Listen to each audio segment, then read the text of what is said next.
Every game has an end. From defeating Ganondorf in Legends of Zelda to vanquishing Alduin in Skyrim. Do these things and you have completed the storyline and are on to the endgame. And in the Pokemon universe, there's always been two things to get you to the endgame. And they can very easily be pointed out in the Pokemon theme song. I want to be the very best, and to catch them all is my real test. And the main series games stick to that formula. Beat the champion and then grind up the levels in the battle tower to see how good of a trainer you are, and complete the Pokedex for the professor. But you see, for Pokemon GO, well, things are different. This isn't a linear game where there's clear objectives and storylines to complete to get to the endgame content. Instead, Pokemon GO is more of a forever game, being constantly updated over its 9 years of life, and every year the game is completely different than the year before. So that begs the question, are we stuck in a perpetual loop of constant updates, never reaching the true endgame content? Or is there truly a thing to achieve in Pokemon GO, and how do we actually beat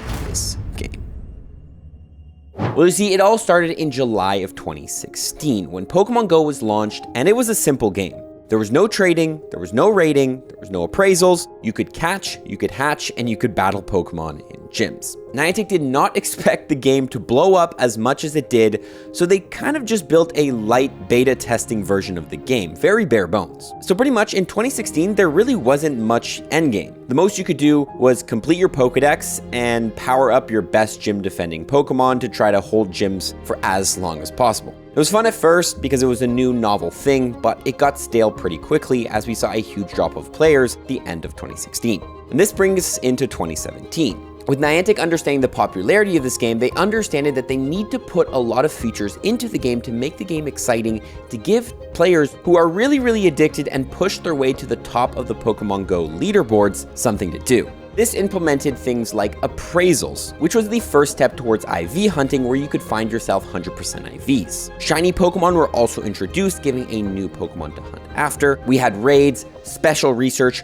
costume Pokemon, lucky trading and trades, Go Battle League, Shadow and Purified Pokemon, and much more. All of these features were introduced over the next couple years and was once a bare bones game in 2016, now had plenty of legs to stand on and there was plenty of things to do. Pokemon GO evolved into a game where there wasn't one way to play the game and there wasn't one final endgame to get to. You could go ahead and complete your shiny dex, your hundo dex, your regular Pokedex, your lucky dex. You could choose your lane, becoming somebody who's more focused on shiny hunting, who's focused on becoming the best in PvP, having the best raid team, and much more. The idea to catch them all was now almost available for trainers. And although not every Pokemon was in the game, if you had every Pokemon that was currently available in game, you were technically completing the endgame content to catch them all. But this brings us over to the other goal that we mentioned earlier, the idea of to be the very best. This is another classic Pokemon dream, becoming the Pokemon Master, the best trainer in the game. And the early version of that was the #1 player in the world for a while, Brandon Tan. You see, he hit level 40 first in Pokemon GO, and back then, the level determined how good your account really was. XP collecting back in the day was brutal, so to be the first level 40 or even be a level 40 trainer in the world before even a year like 2018 was mad. As reaching the highest level gave you bragging status, and that was the true endgame content. Funny enough to think back, 2016, the true endgame was just spam evolving Pidgeys and Weedles. Hardcore players even built a global XP leaderboard so they can go ahead and compare and see who is truly the #1 player in terms of XP. The bar then moved 4 years later, because in 2020, we had the level cap increase in which you could go ahead and go all the way to level 50. This introduced XP, task requirements, and much more to do. And the new person who reached it first was Fleeskin. Now technically it was on a technicality because there was a glitch that allowed Australian players to skip some of the tasks. He was still the #1 player in the world in terms of reaching level 50 first at the time. This level cap then got increased only a couple days ago with the new highest level in the game, 80. And a very popular thing that's happening in Pokemon GO right now is seeing who can be the first trainer to level 80 in Pokemon Go, aka who can be the very best in terms of level first. It's a daunting race, but it really invigorates the trainers to push, and this could be a version of the endgame of be the very best. But it also brings in two other aspects of the game. You see, PvP is a really big aspect of the Pokemon universe, in which you take your Pokemon to battle others. We have regional tournaments all around the world almost every single weekend, leading up to bigger tournaments like EUIC and NAIC, leading up to the World Championships. Buzzle Boy was the World Championship of 2025 in Pokemon GO, so you could argue that he is the very best trainer in the world, as he is the #1 PvPer in the world, defeating everybody who went against him. You could also swing the baton towards raids and see who has the best raid team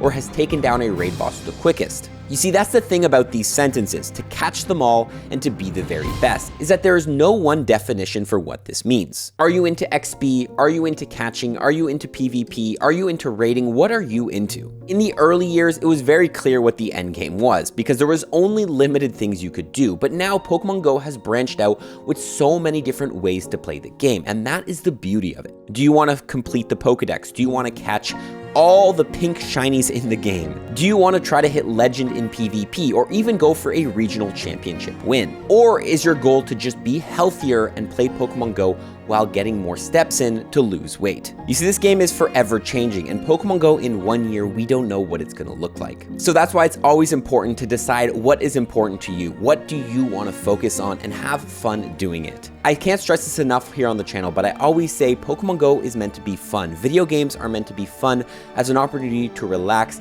escape, and enjoy your time. So whatever that is to you, that's what you should do. You get to choose what the end game is. You get to choose what your goals are. And you get to change what this is on a dime if you're not enjoying what you're doing. So you get to choose what your Pokemon GO endgame is and how you beat the game. Let me know what kind of endgame you're currently working on in Pokemon GO, and watch these other two videos on screen if you enjoyed this one. Catch y'all in the next one.